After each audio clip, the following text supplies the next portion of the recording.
Meus irmãos, em primeiro lugar, eu queria trazer mais uma nota de agradecimento à igreja pelas inúmeras manifestações de carinhos, através de mensagens, ligações e visitas que de forma cuidadosa foram feitas também no decorrer desse dia. Quero agradecer por hoje os irmãos parabenizarem e demonstrarem o carinho e o respeito que vocês sempre têm feito comigo ao longo dos anos. No dia do pastor, muito feliz, estou muito alegre por tudo aquilo que Deus tem nos dado, a oportunidade de poder conviver. Vocês me confiaram a oportunidade de poder pastoreá-los e eu tenho buscado fazer isso. Sei que nem sempre nós conseguimos corresponder à expectativa da igreja e dos irmãos. Nós temos nos esforçado para que de forma coesa, pastoreando, ajudando os irmãos a crescerem na graça e na fé. Muito obrigado. Também, irmãos, nós temos algumas comunicações a fazer. Na quarta-feira que vem, os nossos cultos retornarão. Como quarta-feira é um culto de um público já bem menor, está liberado para os irmãos virem. Quais são as exceções? O grupo que faz parte do grupo de risco, idosos ou enfermos, esses nós recomendamos que não venham ao templo. Fiquem em suas casas e cultuem conosco por meio do culto através da página da igreja. Ele vai continuar sendo transmitido para os irmãos que não podem vir. Tá bom? Então nós vamos ter um culto no templo quarta-feira e o público que não é de risco pode vir. Você que tem filho pequeno também precisa saber que o seu filho não vai poder correr no templo em função das restrições, né? E então, se você trouxer o seu filho, você vai ser responsável por segurá-lo, tá bom? Se porventura você achar que isso não é possível, você pode entrar em uma negociação com o seu esposo e você vem um culto, ele vem outro, de forma que todos possam ser atendidos. Para o culto de domingo que vem, os irmãos que vão participar do culto vão precisar previamente nos informar, manifestando o desejo de vir, porque nós só queremos colocar no templo 35 pessoas. Então, a meta é que nós fiquemos dentro dessa expressão numérica. Caso exceda, nós vamos fazer 2 cultos, tá bom? De maneira que a nossa intenção, desejo e os nossos esforços vão ser atender todos os irmãos de forma responsável, de maneira que todos nós estaremos usando máscaras ao vir ao templo, o álcool gel vai estar ali posto à porta e nós não vamos permitir nenhuma manifestação de afetividade física, né, em função das obrigações que nós precisamos cumprir com a nossa saúde e para o bem do nosso povo. Dito isso, eu quero convidar você a abrir a sua Bíblia Sagrada no Evangelho de Lucas. Abra comigo a sua Bíblia no Evangelho de Lucas, no capítulo de número 5. Nós vamos fazer hoje a leitura do versículo 27 ao versículo 32. E desse texto extraímos algumas lições importantes para as nossas vidas. Lucas, capítulo 5, versículo 27 ao 32. Diz a palavra de Deus assim: passadas estas coisas, saindo Jesus, viu um publicano chamado Levi assentado na coletoria e disse-lhe: segue-me. E ele levantou e, deixando tudo, o seguiu.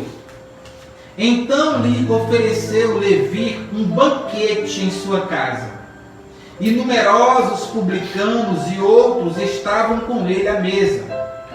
Os fariseus e os escribas murmuravam contra os discípulos de Jesus, perguntando: por que ele come e bebe com os pecadores? Respondeu-lhe Jesus: os sãos não precisam de médicos, e sim os doentes. Eu não vim chamar justos ao arrependimento, e sim pecadores. que o Senhor aplique a sua palavra em nossos corações. Queria pensar com os irmãos nessa noite sobre pastorear, vocação e missão. É muito importante nós observarmos esse texto a partir desse tema, porque esse texto narra justamente o momento onde Deus decidiu comissionar para a sua obra um homem. E obviamente ele também comissiona mulheres. Nesse texto de modo especial, narrado em Lucas, nós vamos perceber que ele também está narrado em todos os evangelhos sinópticos. Você encontra essa narrativa em Mateus capítulo 9, você encontra essa narrativa em Marcos capítulo 2, e você encontra esse mesmo texto narrado por Lucas, o grande historiador, que de forma mais precisa nos traz algumas informações adicionais. Razão essa que me faz escolher pregar esse texto a partir desse evangelho. Eu queria então olhar para o texto, versículo 27, que diz: passadas estas coisas, viu Jesus um publicano chamado Levi, assentado na mesa da coletoria, e disse: segue-me. Vamos parar para pensar um pouco sobre isso. A primeira informação, ou a primeira lição que o texto nos mostra é que Jesus Cristo viu Levi, que em outras versões, ou melhor dizendo, em outra narrativa, é chamado de Mateus. E a Bíblia Sagrada diz que ao Jesus passar, ele viu. Jesus Cristo sempre tem um olhar para as nossas vidas. Esse homem que é visto por Jesus também era visto e percebido pela sociedade que o cercava. E a sociedade da época tinha uma visão muito difícil da vida de Levi. Porque Levi era publicano. E publicano era um povo que cobrava impostos. Os publicanos eram judeus que serviam aos romanos no exercício do arrecadamento de impostos, dos dinheiros. E muitas vezes, por serem judeus, eles eram tidos como traidores da pátria, porque cobravam impostos para os romanos, cobravam impostos daqueles que eram seus compatriotas para uma nação e um povo diferente. Então a visão que o povo tinha de um publicano é que de cara ele era um traidor da pátria, era um traidor literalmente. Ao mesmo tempo, os publicanos tinham a fama de serem desonestos, porque cobrando impostos excediam o valor e a maioria deles então enriqueciam ilegalmente porque eram desonestos nas profissões ou na função que exerciam. Então a visão que a sociedade tinha desse povo era a pior possível, o que fazia com que a sociedade os enxergasse com desprezo, com preconceito, com raiva ou até mesmo com asco. Mas esse mesmo homem que a Bíblia diz que Jesus Cristo passou e o viu. Mas o olhar de Cristo para pessoas como essa é diferente do olhar da sociedade. Porque Jesus Cristo nos vê, porque a Bíblia diz que Ele está olhando para todos os homens e contemplando os maus e os bons. Mas o olhar de Jesus Cristo para nós, pecadores, é um olhar amoroso. Porque a Bíblia diz que Ele é amor. E se Ele é amor, Ele não pode nos olhar de forma diferente. A Bíblia diz que não há nada que pode nos separar do amor de Deus que está em Cristo Jesus. E se nada pode nos separar do amor dEle, logo é com amor que Ele olha para nós. Foi dessa forma que Ele olhou para Levi, um amor com compaixão, não com desprezo, não com asco, não com ódio, mas Jesus Cristo sempre tem a capacidade de nos olhar de forma diferente. Querido, Jesus Cristo está olhando para a sua vida. Ele está olhando para você. Ele sabe das suas limitações, dos seus defeitos, dos seus erros, dos seus pecados. E embora Ele não concorde que você viva dessa forma, o olhar dele a seu respeito continua sendo um olhar amoroso. Porque Jesus Cristo nos vê e nos enxerga diferente da sociedade que está à nossa volta. Esse olhar de Jesus não somente era amoroso, mas também era um olhar exclusivo. Porque os historiadores vão dizer que no local onde Levi estava sentado cobrando impostos, havia mais de 300 cobradores de impostos. Isso é mais de 300 publicanos, fora as pessoas de quem eles estavam arrecadando os impostos. Mas a Bíblia diz que Deus, na pessoa de Jesus, passou e viu Levi. Porque Jesus Cristo tem um olhar panorâmico. E certamente ele chegou a todo mundo, mas ele também tem um olhar periférico. A Bíblia diz que ele viu Levi. Logo, ele tem um olhar exclusivo para cada um de nós, para cada habitante na face da terra, e não é diferente sobre você. Muitas vezes, em meio às dificuldades, nós achamos que Deus não está nos vendo, não está nos enxergando, e o texto de hoje está nos dizendo que não somente Ele está nos enxergando, mas que Ele nos enxerga por meio de olhos de amor, e Ele tem um olhar exclusivo para a nossa vida. Esse homem aqui é com quem Jesus Cristo toca naquele lugar, e a Bíblia diz então que Jesus Cristo tem uma atitude imediata para com ele. O versículo 27 diz que ele passou, viu, e a Bíblia diz então que ele foi e o chamou, dizendo: segue-me. Aqui então acontece um momento em que Deus vocaciona, em que Deus convida, em que Deus comissiona, em que Deus arregimenta para si esse homem. O que está em pauta aqui nesse texto é justamente a vocação de Levi. E todos nós temos uma vocação distinta, mas todos nós somos vocacionados de alguma forma a pleitearmos, a trabalharmos e a exercermos as nossas funções no ministério para glorificar a Deus.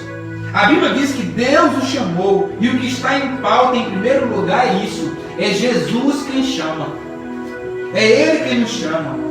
Efésios 4:11 diz que Ele mesmo designou uns para apóstolos, outros para profetas, outros para evangelistas, outros para pastores e mestres, com o fim do aperfeiçoamento dos santos. É Ele quem chama. A nossa chamada ministerial não pode ser procedente de a igreja olhar e dizer: você vai ao ministério. Não pode ser originada na família que acha que alguém deve ir ao ministério, mas precisa partir de uma convicção pessoal de que Deus está nos convidando a realizar uma obra maior do que nós podemos imaginar. Ele está nos chamando, Ele está nos vocacionando. E aqui está em pauta justamente a vocação de Levi. No livro De Pastor a Pastor, escrito por o reverendo Hernandes Lopes, ele disse que vocação é estar no lugar certo, fazendo a coisa certa. Isso é vocação. Não basta estar no lugar certo fazendo a coisa errada. E não basta estar fazendo a coisa certa no lugar errado. É necessário você estar no lugar certo, fazendo a coisa certa. Em outra feita, um comentarista disse que vocação é como a algema de dois gumes, que nos prende ao chamado irresistível de Deus. Quando Deus nos chama verdadeiramente, nós não conseguimos, nós vamos, nós nos entregamos, porque todas as pessoas a quem Deus chamou não conseguiram dizer para Ele: eu não vou. E aqueles que ainda de algum modo tentaram fugir, Deus obrigou eles a cumprirem o ministério. Logo, Deus é quem chama, é Ele quem vocaciona, é Ele quem comissiona. É interessante nós olharmos para isso, porque, em segundo lugar, Jesus não precisa da aprovação humana para chamar alguém para o ministério.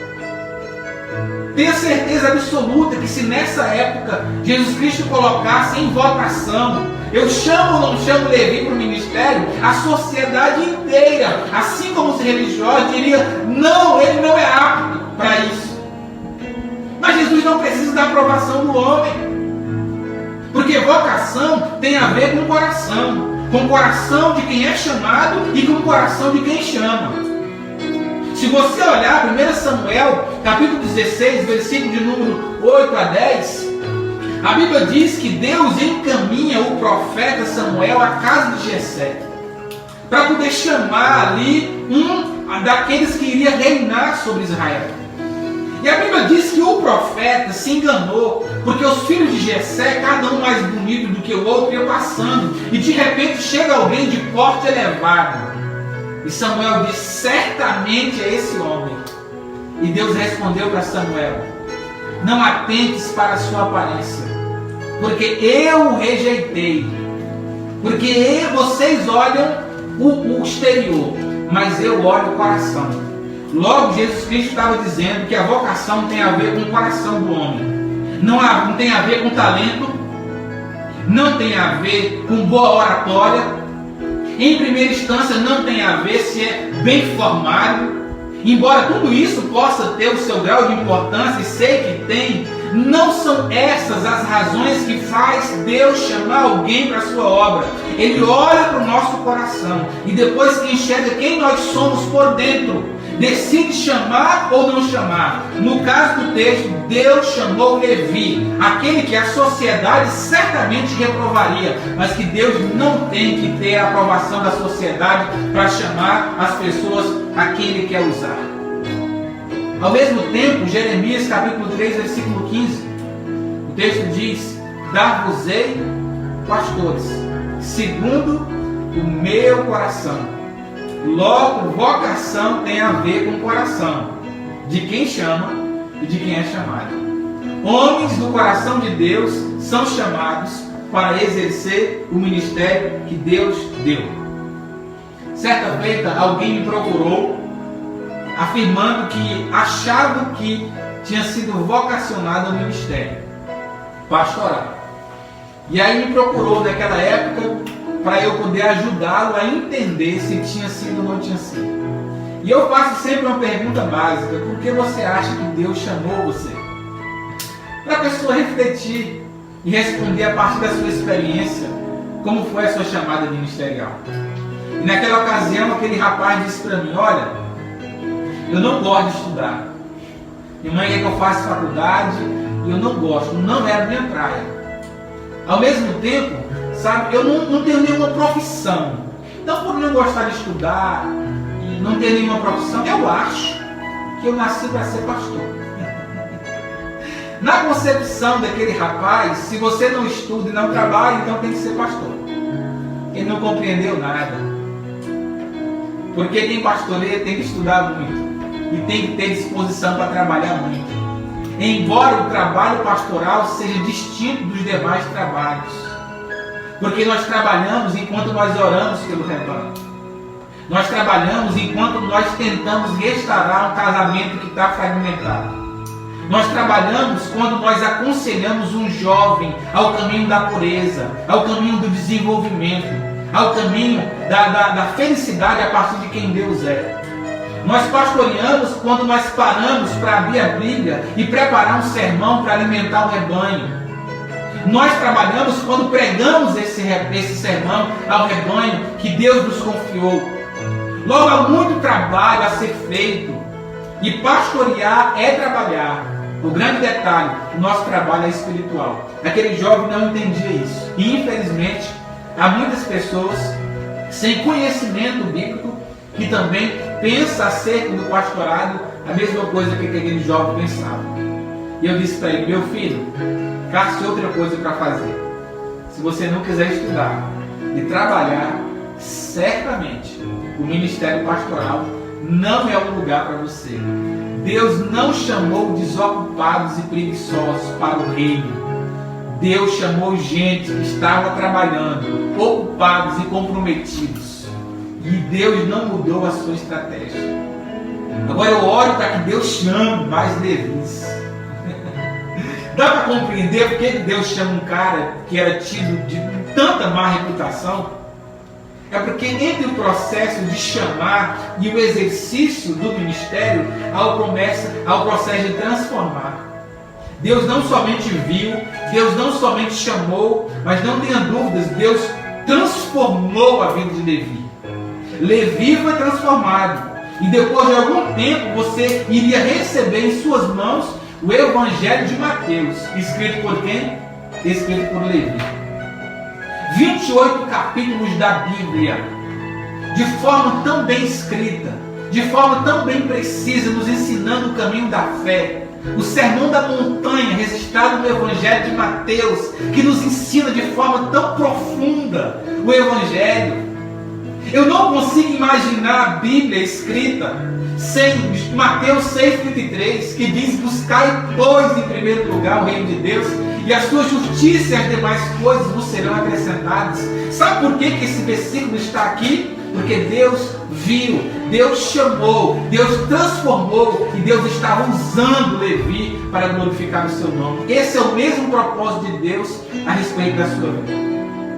Deus quer usar você. Você pode e deve fazer mais e fazer melhor para Deus. A Bíblia Sagrada diz que imediatamente quando Deus chamou, Levi se levantou, deixando tudo, o seguiu. O ministério vai exigir renúncias profundas do ministro. Percebe uma coisa interessante. Deus chamou, ele se levantou, e a Bíblia diz: deixando tudo, não alguma coisa, tudo o seguiu. A primeira questão que nós observamos é que Jesus não pediu para Levi deixar tudo, mas Levi entendeu que para poder servir a Cristo naquela função, ele teria que renunciar a uma série de coisas. E a renúncia faz parte da vida do obreiro, da vida do ministro e da vida do cristão. Embora Jesus não tivesse pedido, ele entendeu que precisava deixar, porque a profissão de Levi era incompatível com os propósitos que Deus tinha para ele. A Bíblia diz que ele era publicano. Subentendemos que era desonesto. Logo, o ministério não é um lugar para os desonestos. Ele tinha que largar a fonte de lucro errada que tinha em sua vida para poder conseguir pastorear com decência. Ele teria que passar, a partir desse momento, se relacionar adequadamente com o dinheiro para poder pastorear o rebanho. Não dava para cobrar mais e ser ministro. Não dá para emprestar dinheiro a juro e pastorear. Não dá para ser agiota e poder exercer o ministério. Não dá para amar o dinheiro e amar a Deus. A Bíblia Sagrada então diz que ele levantou e ele deixou, imagino eu, a profissão automaticamente. E por ser uma mesa onde o dinheiro do imposto era colocado, deixou o dinheiro naquele lugar. Então passou a seguir Jesus Cristo. O ministério vai exigir renúncia dos ministros. E a força do nosso ministério vai estar relacionada com a nossa capacidade de renunciar. Quem renuncia mais vai além. Quem renuncia mais faz melhor. Quem renuncia mais consegue ter mais competência no exercício da função. Isso é para mim e é para todos os quaisquer ministros, ou para aqueles que aspiram o ministério. Nós não podemos nos esquecer que há um preço a ser pago quando nós entendemos que precisamos ser ministros de Jesus Cristo. E isso é fato, inegável. Quando nós olhamos para a vida de Moisés, compreendemos muito sobre isso. Ele era príncipe do Egito. E a Bíblia diz que ele renunciou àquilo e preferiu ser maltratado pelo seu povo do que desfrutar dos prazeres transitórios do pecado que o Egito proporcionava. Ele renunciou ao palácio, ele renunciou ao conforto, ele renunciou à fama, ele renunciou ao reconhecimento para poder pastorear aquele rebanho que, diga-se de passagem, não era um rebanho fácil. Deus não mudou as suas táticas. O mesmo aconteceu com Paulo, o mesmo aconteceu com Jeremias, o mesmo aconteceu com Abraão. E se nós quisermos ser ministros segundo o coração de Deus, precisamos trilhar o mesmo caminho. O texto sagrado diz, no versículo 29, leia comigo, que diz: então Levi lhe ofereceu um grande banquete em sua casa. Numerosos publicanos e outros estavam com ele à mesa. Uma coisa interessante do texto é que ninguém pode exercer o chamado missionário se não levar Jesus para a sua casa. O texto sagrado diz que Jesus passou, chamou, ele levantou, renunciou, deixou e pega Jesus e leva Jesus para a sua casa, para a sua residência. Porque parece-me que essa é a questão mais lógica de alguém que quer exercer o ministério. Antes de levar Jesus ao mundo, Levi pegou Jesus e levou para a sua casa. Porque se Jesus não estiver em minha casa, nas minhas relações familiares, no meu lugar secreto, da minha privacidade, eu nunca vou conseguir levá-lo ao mundo. Quando a Bíblia diz que Levi preparou um banquete, logo ele quis dar o melhor para Jesus, dentro da sua casa. E é dentro da nossa casa que nós decidimos se damos ou não damos o melhor para Deus. É dentro do nosso lar que nós vamos dizer se nós temos ou não temos a capacidade de darmos o melhor para Deus. Foi dentro da sua casa. Ele pegou, ele trouxe e ali ele distribuiu o banquete. Jesus Cristo precisa estar na nossa casa para que nós tenhamos a competência de realizar a sua obra e cumprir o seu desejo e a sua vontade. Paulo, quando escreveu a Timóteo, disse que aquele que não sabe cuidar da sua própria casa, ele não tem competência para cuidar da igreja de Deus. O nosso primeiro rebanho é a nossa família. A minha primeira ovelha precisa ser a minha esposa. E em conjunto a ela o meu filho. E ali eu devo pastoreá-los, amá-los. E a forma como eu trato a minha esposa dentro da minha casa, ou o ministro trata a sua esposa dentro da sua casa, é definidor para saber se o seu sucesso ministerial vai acontecer ou não vai acontecer. Logo, ele trouxe Jesus para casa. Porque a casa é o lugar onde Cristo quer estar. Seja na vida do ministro, seja na vida do rebanho, seja na vida do novo convertido, seja na vida daquele que está muito tempo dentro da igreja. É família, irmãos, é casa, é o lar, é o centro da adoração a Deus, não é o templo, é a nossa casa, é a nossa família. E o pastor, o missionário, o ministro, o evangelista, o apóstolo, o mestre, ele precisa compreender essa realidade. Cristo precisa ser conduzido para a minha casa. Antes de Levi sair para levar Jesus ao mundo, ele levou Jesus para a sua casa. Mas o ministro também, ele precisa aprender a se relacionar com todo tipo de gente.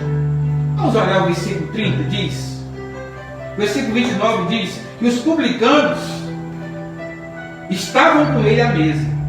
Os fariseus e os escribas murmuravam contra os discípulos de Jesus, perguntando: por que comes e bebes com os publicanos e pecadores? Olha que coisa interessante. O texto diz que Levi está ali. E ao redor de Levi tem Jesus. Mas do lado de Levi tem publicanos e tem pecadores. Na versão escrita por Mateus, diz que tem publicanos e pecadores. Mas também próximo de Levi tem os fariseus.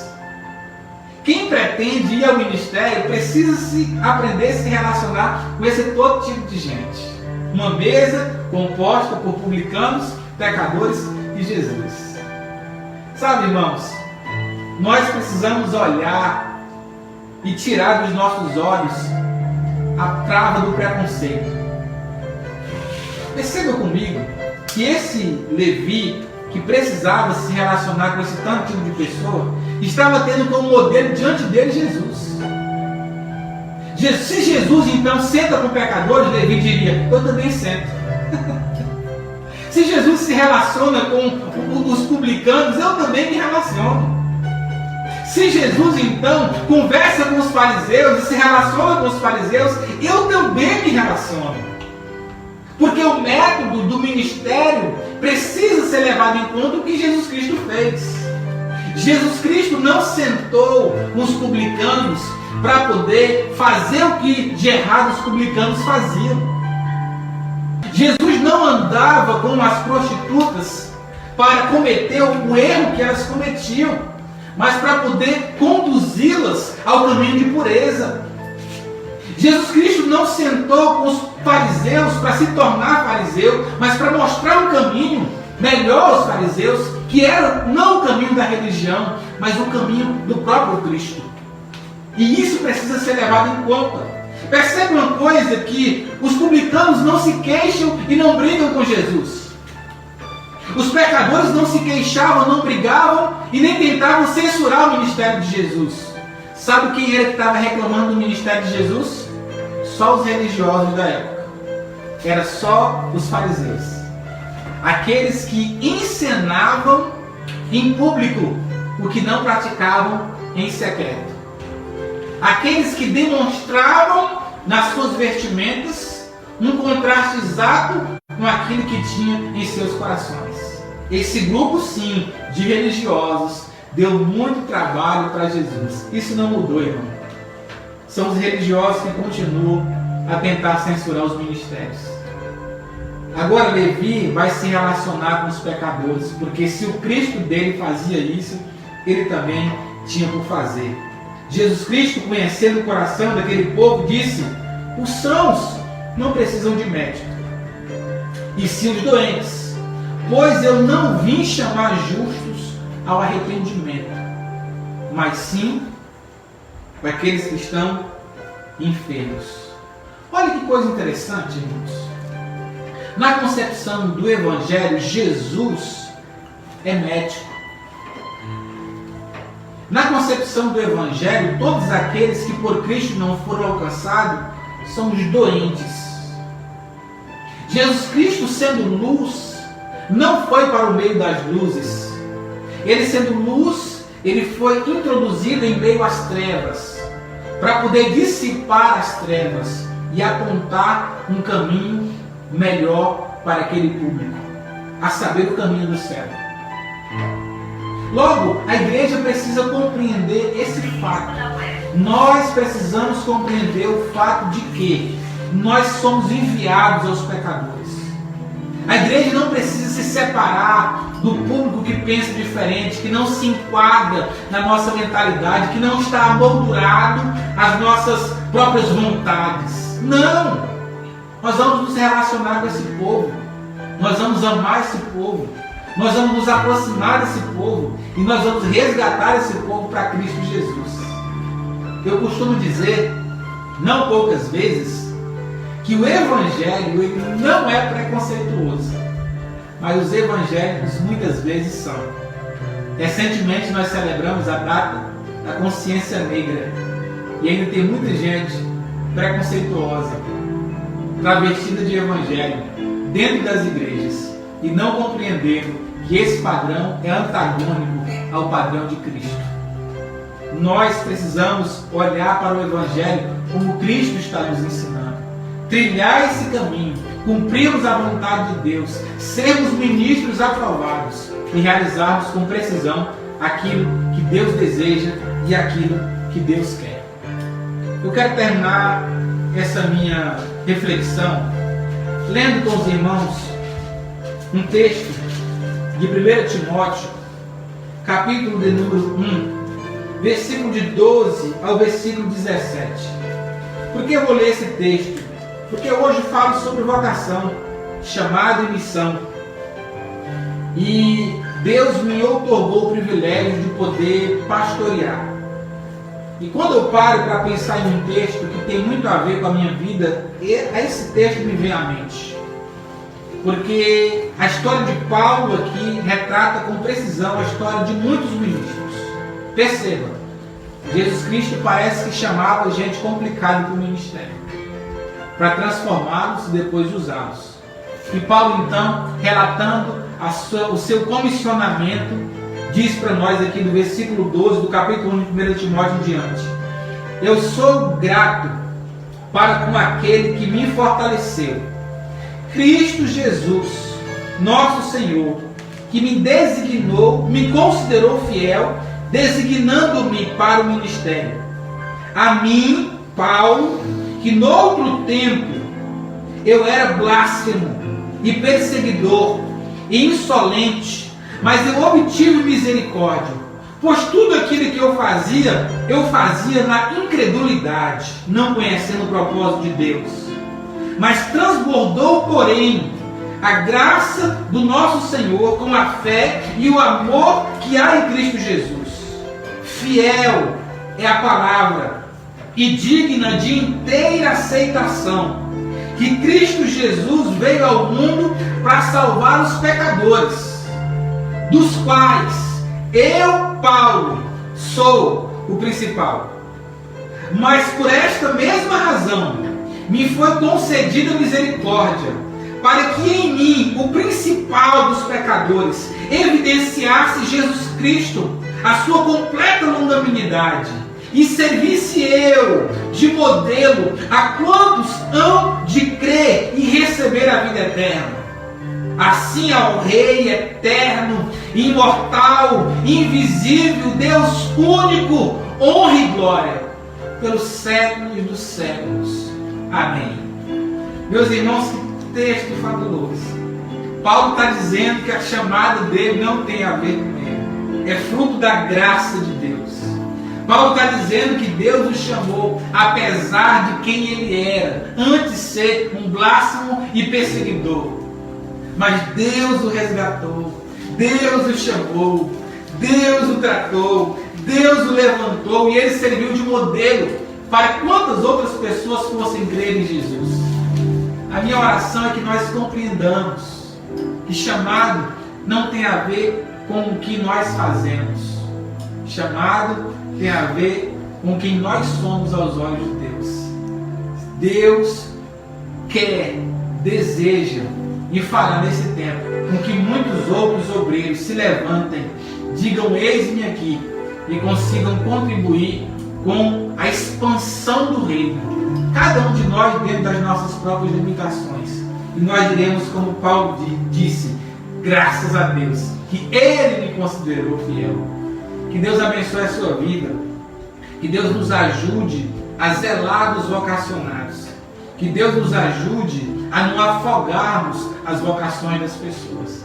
Que Deus nos ajude a compreender que Ele pode chamar quem quer. Um ladrão, um homem de má reputação, um publicano.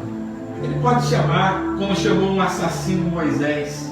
Mas tudo isso, Deus pegou, perdoou, purificou e depois então passou a usá-los para a expansão do reino.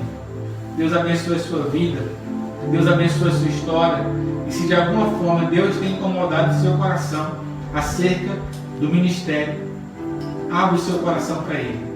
Ele chamou, e se Ele chamou, Ele vai sustentar. E se Ele vai sustentar, Ele vai direcionar. Ele vai respaldar a sua vida e vai usar você para a glória dele. Vamos orar nesse momento? Deus, muito obrigado pela honra de poder sermos embaixadores de Cristo e representantes do teu reino. Obrigado pelo imenso privilégio de poder pregar a tua palavra. E sabendo nós que isso também trará sobre nós grandes responsabilidades. Mas quem nos capacita é o Senhor. Quem nos levanta é o Senhor. Quem nos ensina é o Senhor. Quem nos respalda é o Senhor. Quem nos justifica é o Senhor.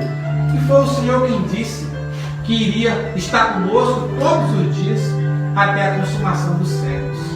Eu oro para que o Senhor continue chamando, levantando, despertando pessoas para a tua obra. Porque, como já disse a tua palavra, Pai, a seara é grande. Os ceifeiros são poucos. Nós oramos pedindo a tua bênção sobre nós.